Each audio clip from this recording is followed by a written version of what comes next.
Happy birthday, happy birthday, happy birthday to you. Yes, para tayo. Alright. At syempre, meron din tayong surprise together with Doc Ro in the house. Tayo sa likod nyo na. Welcome natin. Come here, Doc. Ayan, takto.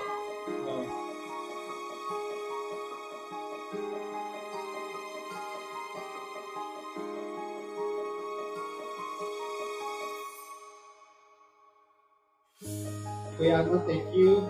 And join us, Doc. Ayan.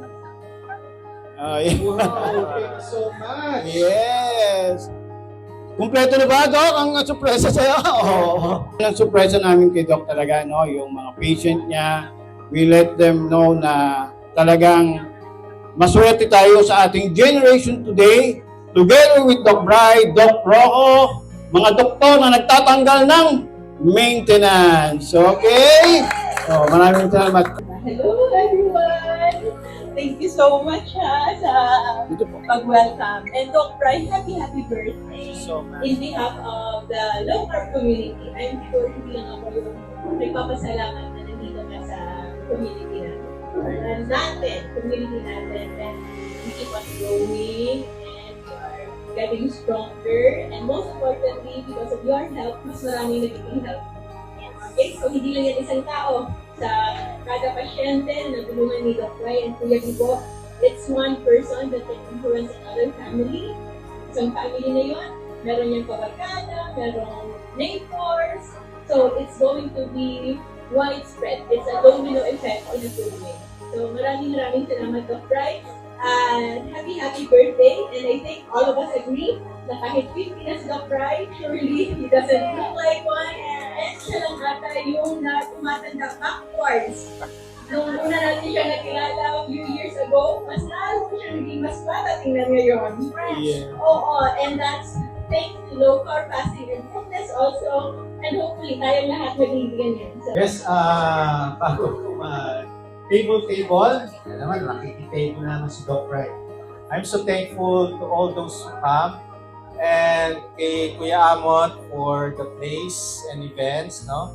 And actually, nag-start ako sa low carb through the influence of Dr. Rocco dun sa masterclass na pinag-aralan ko talaga and I did research and sinabi ko nga sa inyo, doubtful pa ako nung una, but when I did it myself, ang laki ng improvement and I want to share this with anyone who are interested to change their lifestyle to a better lifestyle.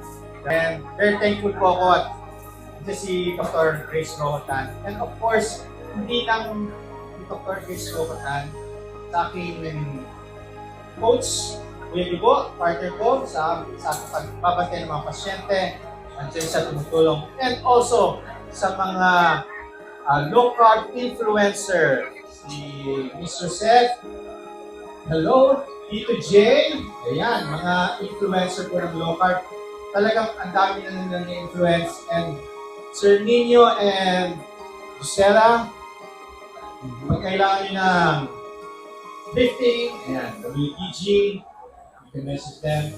And sa lahat pa sa mga nagsusupport sa Try Low Carb, sila Kiko Fats, si Kuya Amat nagsusupport din doon. And also sa lahat ng mga nagsusupport sa mga naglo-low carb. Thank you so much. At ito yung ibibigay ko sa inyo. Every event, meet and greet ni Doc Bri, merong free consultation palagi. At then, tutulungan ko kayo na mag-improve yung mga questions nyo, i-address natin. Hindi tayo alis na hindi masasagot yung mga questions nyo. And I'm so very thankful. Ang daming very concerned sa kanilang health. And sa lovely wife ko, kung hindi dahil sa aking wife, hindi niyo ako makikita ganyan sa TikTok, Facebook, YouTube. Siya ang aking director, siya ang PA, Behind. at lahat na. Yes. Kasi sa totoo lang, hindi ko kayang yung nakikita niyo doon, hindi ko kaya yun na mag-isa. Meron talagang nagpupush sa akin kahit pagod na ako pagdating ng bahay. Like tayo. Para sa inyo yun, siya ang nagpupush sa akin. Kung palagi niyo ako nakikita sa Facebook na naka-live, siya yun. Yes, behind the scene, Mami Ellen. Love you. Yes.